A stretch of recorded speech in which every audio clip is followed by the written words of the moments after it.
Welcome to వార్త. నేను దేవా. గత కొద్ది రోజుల నుంచి అచ్చంపేట మాజీ ఎమ్మెల్యే గువ్వల బాలరాజు బీజేపీ నుంచి జంప్ అవుతున్నారు, మారుతున్నారని అయితే మాత్రం పుకార్లు వస్తున్నాయి. ప్రస్తుతం మనతో పాటు అచ్చంపేట మాజీ ఎమ్మెల్యే గువ్వల బాలరాజు ఉన్నారు. చెప్పండి సార్, గత కొద్ది రోజుల నుంచి పుకార్లు వస్తున్నాయి, అందులో ఎంతవరకు నిజమంటారు?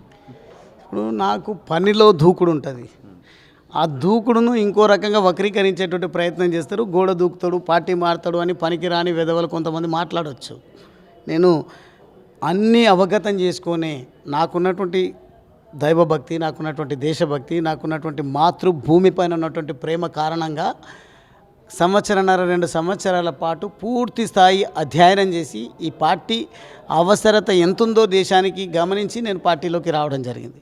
నా అటువంటి వాళ్ళు పార్టీ మారుతారు అనేది ఎక్కడైనా వార్తలు వచ్చినా మీరు కొంత గొప్ప ఈ 3-4 నెలల కాలం నుంచి నన్ను చూస్తూ ఉన్నారు. నన్ను అర్థం చేసుకున్నంత వరకు మీరే ఖండించేటువంటి ప్రయత్నం చేయండి తప్ప ఎట్టి పరిస్థితుల్లో నేను పార్టీ మారను. అంటే గువ్వల బాలరాజు ఏ పార్టీలోనూ 3 నెలల కన్నా ఎక్కువ ఉండలేడని అయితే మాత్రం అచ్చంపేట ఎమ్మెల్యే వంశీకృష్ణ చెప్తున్నారు. ఇంకా అటువంటి విధవానాలనా, పనికిరానోడనాలా, చేతగానోడాలనా, లేకుంటే భయపడుతుండా ఏమనాలి మనము? నేను దాదాపుగా 20 సంవత్సరాల పాటు ఉన్నా, 3 నెలలకు తప్ప ఎక్కువ ఏ పార్టీలో ఉన్నాడని ఎట్లా అంటాడు? నేను దాదాపుగా 20 సంవత్సరాలు ఉన్నా కదా బీఆర్ఎస్ పార్టీలో, టీఆర్ఎస్ పార్టీలో. ఇప్పుడు ఈ మధ్యనే 4-5 నెలలే అయింది నేను ఈ పార్టీలోకి వచ్చి. 4 నెలలు ఉంటే చాలు, నేను ఏ దానికైనా సిద్ధము. గువ్వల బాలరాజును కనుక నమ్మితే కుక్కతో కాబట్టి గోదావరి ఈదినట్టని కుక్క మాటలు మాట్లాడుతూ ఉన్నాడు, కుక్కలాగా మొరుగుతూ ఉన్నాడు. ఎట్టి పరిస్థితుల్లో నేను పార్టీ మారను అనేది ఇంతకుముందు మీరు లేరేమో మీడియా కాన్ఫరెన్స్లో చెప్పడం జరిగింది. నేను భరతమాత పైన ఒట్టేసి చెప్పడం జరిగింది, నాకు జన్మనిచ్చిన నా తల్లిదండ్రుల పైన ఒట్టేసి చెప్పడం జరిగింది, నా ఆరాధ్య దైవం అన్నటువంటి పెద్దమ్మ తల్లి పైన ఒట్టేసి చెప్పడం జరిగింది. నేను పార్టీ మారే ప్రసక్తే ఉండదు అని. కాబట్టి ఈ అపోహలకు తావివ్వకండి. మీరు పనిచేస్తున్నటువంటి నాయకులకు సహకరించేటువంటి మేము మీడియా ద్వారా ప్రయత్నం చేయండి తప్ప ఎవడో పనికిరాని మాటలు మాట్లాడుతుండో, పనికిరానోడు మాట్లాడుతుంటే అవి చర్చకు పెట్టడం నాకు ఇద్దరు కూడా సమయం వృధా అవుతుంది. అంటే ఒకానొక సందర్భంలో గువ్వల బాలరాజుని ఎవరు ఎమ్మెల్యే చేశారు, ఈ 2 సార్లు ఎలా ఎమ్మెల్యే ఉన్నాడని కూడా చెప్పుకొచ్చాడు వంశీకృష్ణ. ఆయన చేసిండా, వాళ్ళ తాత చేసిండా? తెలంగాణ ఉద్యమకారులు చేసిండ్రు. తెలంగాణ ఉద్యమం కోసం నేను పోరాటం చేసినటువంటి విధానాన్ని ప్రజలు అవగతం చేసుకొని, అర్థం చేసుకొని తమ బిడ్డలాగా నన్ను ఆశీర్వదించారు. బీజేపీ పార్టీలో పోయిన ఎన్నికల్లో డీకే అరుణ గారిని పట్టుకొని బీజేపీలోకి రావడానికి ప్రయత్నం చేసిండ్రని ఆయన పైన విమర్శ ఉంది కాబట్టి ఆయన నన్ను పనికిరాని విమర్శలు చేసే ప్రయత్నం వారు చేస్తున్నారు. ఎన్ని విమర్శలు చేసినా ఆయన సూర్యుడు అంట, సూర్యుడి పైన దుమ్మేచిపోస్తే మన కళ్ళలో పడుతుందంట. సూర్యుడు ఎవడు లేకుంటే కృష్ణుడు ఎవడో అందరికీ తెలుసు. కాబట్టి అటువంటి వెధవల గురించి నేను ఎక్కువ మాట్లాడదలుచుకోలేదు. నేను పార్టీ మారేది లేదు. నేను ప్రజలను నట్టేట ముంచే నైజం నాది కాదు. నమ్ముకున్నటువంటి నాయకుల కోసం, కార్యకర్తల కోసం, ప్రజల కోసం ప్రాణాలు ఇవ్వడానికి కూడా వెనుకడుగు వేయను తప్ప ఇటువంటి విమర్శలతోన నేను అనవసరంగా నా సమయాన్ని వృధా చేయదలుచుకోలేదు. వాళ్ళు రెచ్చగొట్టే ప్రయత్నాలు చేస్తారు, వాళ్ళు గుళ్ళల్లోకి వస్తే కేసులు బనాయించేటువంటి ప్రయత్నం చేస్తారు. ప్రజలు ఓట్లేసి గెలిపిస్తే నాకు ఇంత మెజారిటీ అంత మెజారిటీ అని జబ్బలు జరుచుకుంటున్నారు.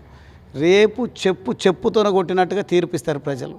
ఎప్పుడు ఎన్నికలు రాని నేను ఛాలెంజ్ చేస్తున్నా, వంశీకృష్ణకు డిపాజిట్ రాకుండా ప్రజల నిర్ణయాలు ఉంటాయనేది మాత్రం తెలియజేస్తాను. అంటే అచ్చంపేట అంటే నల్లమల్ల ఫారెస్ట్కి చాలా దగ్గర అని చెప్పొచ్చు. మీకు ప్రాణహాని కూడా ఉందని కొన్ని వార్తలు వచ్చాయి. అంటే పోలీసుల పరంగా ఎటువంటి సెక్యూరిటీ ఇస్తున్నారు? వాస్తవంగా మన బుద్ధి ఉన్న ముఖ్యమంత్రి అయితే అటువంటి ఏరియాలకు ప్రాతినిధ్యం వహించినటువంటి వాళ్లకు సెక్యూరిటీ ఇవ్వాలి. మాజీ శాసనసభ్యులకు 1+1 గన్మెన్ల ఆనవాయితీ ఉండేది. నాకు గన్మెన్లు లేకుండా తిరుగుతున్నా. నా పైన గతంలో దాడులు జరిగినటువంటి పరిస్థితులు వాళ్ళకి తెలుసు.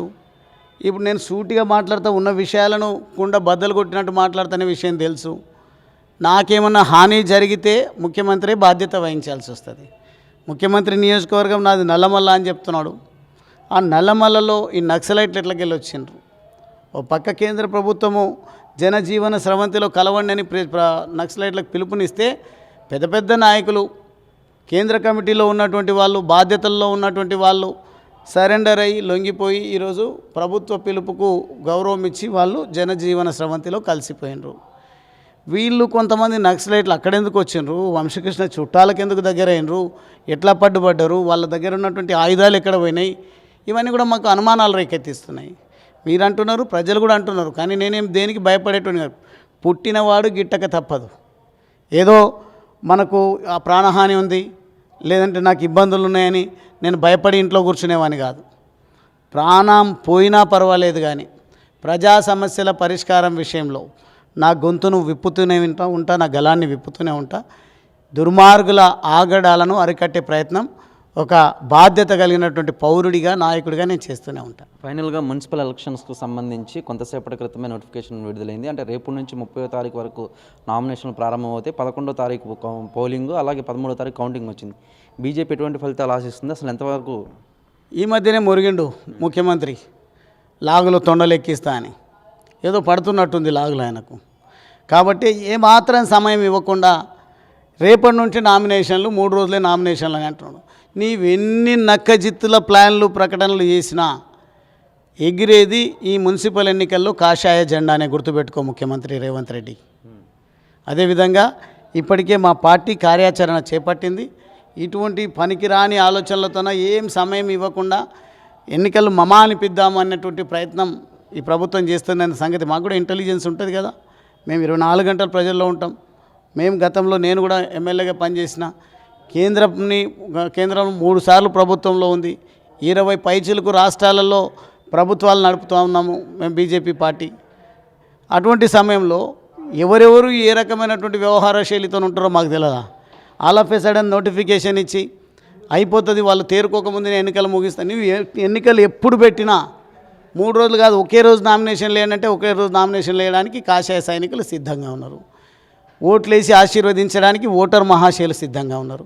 మున్సిపాలిటీలో పోయినసారి జిహెచ్ఎంసీ ఎన్నికలే కనుక మనం గమనిస్తే కాంగ్రెస్ పార్టీకి ఒకటే కార్పొరేటర్ గెలిచిండు, తెలుగుదేశం పార్టీకి 1, 2 గెలిచినట్టున్నారు.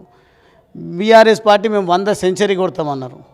కానీ ఎవ్వరికి అర్థం కాకుండా చాప కింద నీరులా ప్రజల్లో ఉన్నటువంటి భారతీయ జనతా పార్టీ పైన విశ్వాసాన్ని ఓటు రూపంలో బయటపెట్టిండ్రు. 48 కార్పొరేటర్లను గెలుచుకోవడం జరిగింది. అదే పునరావృతం అవుతుంది. అంతకంటే ఘనమైనటువంటి ఫలితాలను భారతీయ జనతా పార్టీ సొంతం చేసుకుంటుంది. అన్ని మున్సిపాలిటీలను, 7 కార్పొరేషన్లను భారతీయ జనతా పార్టీ కైవసం చేసుకునే విధంగా మేమందరం పనిచేస్తాం. రిపబ్లిక్ వేడుకల్లో అయితే మాత్రం మోడీ అంటే అటువైపు అపోజిషన్ లీడర్లకు సరైన గుర్తింపు ఇవ్వలేదు, 3వ వరుసలో కూర్చోబెట్టారని అయితే మాత్రం మాజీ ఎంపీ విహెచ్ హనుమంతరావు ఆరోపిస్తున్నారు. అదేవిధంగా అంటే దాదాపు మీరు భారత రాజ్యాంగాన్ని కూడా పక్కకు పెట్టారు, జాతిపితను కూడా అవమానిస్తున్నారు, బీజేపీ హిట్లర్ పాలన అని చెప్పుకొస్తున్నారు. ఇప్పుడు మీరు మాట్లాడదానంటే పెద్ద మనిషి ఏదో నవ్వేయడానికి మాట్లాడుతుంటాడు. అందరినీ కొంత ఎప్పుడు కూడా ఈ రాజకీయాల్లో ఉంటారు, స్ట్రెస్ బస్టర్గా ఉండాలని ప్రయత్నం చేస్తారేమో. ఆయన మాట్లాడిన మాటల గురించి కూడా చర్చ పెడుతున్నాం, తప్పదు. కానీ 3వ వరుసలు కాదు, దేశం అవతల కూర్చోబెట్టాలి ఈ దేశద్రోహి రాహుల్ గాంధీని. రాహుల్ గాంధీకి ఏం అర్హత ఉందని ప్రధానమంత్రి పక్కన, రాష్ట్రపతి పక్కన కూర్చోబెడతారు? ఆయన ఏమైనా మంత్రిగా పనిచేసిండా? దేశానికి ప్రధానమంత్రిగా సేవలు అందించిండా? లేకుంటే ఆయన త్యాగం చేసిండా? ఏమన్నా అవార్డీ ఆయన? ఇక్కడ వెళ్తే ఒక వేషం, అక్కడ వెళ్తేనేమో తందానాలు ఆడుకుంటే తిరుగుతాడు ఇతర దేశాల ఎజెండాలను అమలుపరిచే విధంగా సంఘ విద్రోహ శక్తిగా రాహుల్ గాంధీ మారిండు. అటువంటి రాహుల్ గాంధీని ఆ 4వ వరుస 3వ వరుసలో కూడా కూర్చోబెట్టడం గొప్ప. కాకపోతే ప్రజాస్వామ్యం అంటే మాకు విలువలు ఉన్నాయి, ఆయన పార్లమెంట్ సభ్యుడు కాబట్టి కూర్చోబెట్టారు. లేకుంటే నా అటువంటి వాడు అయితే అది కూడా కొన్నిసార్లు ఆలోచించకుండా ఇటువంటి సంఘ విద్రోహ శక్తిని దేశం అవతల కూర్చోబెట్టాను నేను చెప్తా. అంటే కేంద్రంలో హిట్లర్ పాలన కొనసాగుతుందని చెప్తున్నాడు కదా. కేంద్రంలో హిట్లర్ పాలన అయితే మొన్న జరిగినటువంటి బీహార్ ఎన్నికల్లో అటువంటి విజయ డంకా మోగించదు భారతీయ జనతా పార్టీ. కేంద్రంలో హిట్లర్ పాలననే అయితే మొన్న జరిగిన త్రివేంద్రంలో కేరళ ఎన్నికల్లో, కార్పొరేషన్ ఎన్నికల్లో 101 స్థానాలు ఉంటే అక్కడ మేము కమ్యూనిస్టులం ఉన్నాం, లేదంటే ఇంకో ఇస్లాం ఉన్నాం అని రకరకాల మాట్లాడుతున్న వాళ్ళు ఉన్నారు. కానీ కేరళ వాళ్ళు కూడా భారతీయులే కాబట్టి, నిజమైనటువంటి భారతీయ పార్టీ భారతీయ జనతా పార్టీ కాబట్టి మొన్న జరిగిన ఎన్నికల్లో 50 కార్పొరేటర్ స్థానాలను భారతీయ జనతా పార్టీకి ఇవ్వడం జరిగింది. కార్పొరేటర్స్, మేయర్స్, డిప్యూటీ మేయర్స్ అందరూ కూడా భారతీయ జనతా పార్టీలోనే. కేరళలో ఎవరైనా ఊహించినటువంటి ఫలితాలు? 3వసారి ప్రధానమంత్రి ఈ రకమైనటువంటి కుట్రలు జరుగుతున్నా ఎవరైనా అయ్యిండ్రా? ఈ రకమైనటువంటి పాలన అందుతూ ఉంది కాబట్టి వీళ్ళు జీర్ణించుకోలేక ఈ హిట్లర్తో పోలుస్తారు, లేకుంటే రేవంత్ రెడ్డితో పోలుస్తారు, లేదంటే రాహుల్ గాంధీతో పోలుస్తారు. వాళ్ళతో పోల్చినంత మాత్రాన మాకు ఆ లక్షణాలు ఉంటాయా? ప్రజల కోసం పాటుపడేటువంటి పార్టీ భారతీయ జనతా పార్టీ. చూశారు కదా, తన పార్టీ మార్పుకైతే మాత్రం కేవలం వదంతులు, పుకార్లే కానీ తను ఎప్పటికీ కూడా బీజేపీ నుంచి బయటికి వెళ్ళనైతే మాత్రం మా అచ్చంపేట మాజీ ఎమ్మెల్యే గువ్వల బాలరాజు చెప్పుకొచ్చారు. కెమెరామెన్ ధనరాజ్తో దేవా, వార్త, హైదరాబాద్.